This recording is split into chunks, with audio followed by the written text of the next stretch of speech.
tukio la mauaji ya watu wawili kule wilaya ya Magu mkoani Mwanza. Ni kwamba jeshi la polisi katika mkoa wa Mwanza linawasaka watu walioshambulia na kuwaua vijana wawili ambao ni Revocatus Kumalija miaka 37, mkulima na mkazi wa kijiji cha Nyahanga, na Cheye John Kayonza miaka 32, mkulima na mkazi wa kijiji cha Nyahanga, wilaya ya Magu.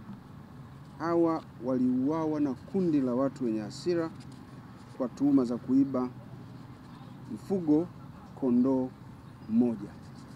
Tukio hili lilitokea siku ya tarehe 2 mwezi wa 6 mwaka huu majira ya saa 11 za alfajiri huko katika kitongoji na kijiji cha Nyahanga ambacho kipo katika kata ya Sukuma wilaya ya Magu, ambapo kundi la wahalifu waliokuwa wamebeba silaha za jadi waliwashambulia vijana hao sehemu mbalimbali za miili yao na kuwaua kwa tuhuma za wizi wa mifugo.